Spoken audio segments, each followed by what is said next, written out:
కొంతమంది పెద్ద పెద్ద చదువులు చదువుతారు కానీ బుద్ధి మాత్రం అంతంత మాత్రమే అన్నట్టు చేస్తారు. ఇంకొంతమంది రూపాయి చేతులుంటే 10 రూపాయలు అప్పులు చేసి గొప్పలు చేస్తారు.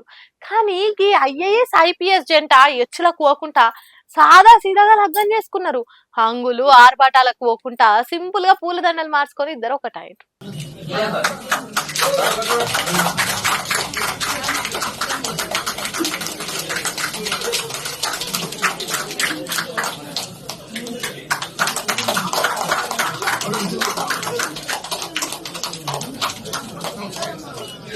భువనగిరి జిల్లా చౌటుప్పల్ మండలం లింగారెడ్డిగూడెం ఊరుపిల్ల శేషాద్రిని రెడ్డి ఐపీఎస్ కొలువు కొట్టి కుత్బుల్లాపూర్ డీసీబీగా పనిచేస్తున్నదట.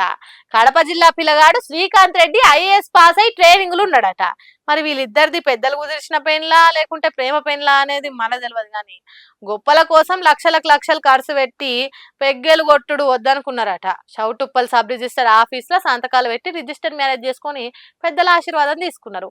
చిన్నపాటి కొలువు వస్తేనే ముత్యాల తలంబ్రాలు, పట్టు పితాంబ్రాలు, ఆకాశమంత పందిరి, డెకరేషన్లు, డీజేలు, మోతలు.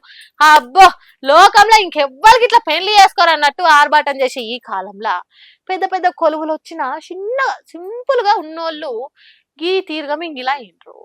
అక్కడికి వచ్చిన వాళ్ళు పెళ్లి పెద్దలు అయిండ్రు. వాళ్ళు కొట్టిన సప్పట్లే దేవుళ్ళ దీవెనార్థలైనాయి. ఈ పెళ్లిని చూసిన కొంతమంది ఇగో గిది చదువుకున్న చదువుకు విలువ తెచ్చుడు అంటే, ఇగో గిది ఉద్దర ఖర్చులు తగ్గించి సమాజం కోసం ఆలోచన చేసుడు అంటే. ఐఏఎస్ ఐపీఎస్ ఇంటర్వ్యూలల్లా ప్రశ్నలు అడిగితే గొప్ప గొప్ప ముచ్చట్లు చెప్పి తర్వాత గాలికి వదిలేసినట్టు కాదు, మేము ఏం చెప్పినామో అదే నిరూపిస్తామన్నట్టు చేసిండ్రు. అందుకే ఇప్పుడు వీళ్ళిద్దరికి సోషల్ మీడియా పబ్లిక్ కామెంట్లతోని పొట్టు పొట్టు దీవెనార్తలు పెడుతున్నారు. చల్లగా కలకాలం ఇట్లనే ఉండాలని ఈమోజీలతోని ఆక్షింతలేస్తున్నారు.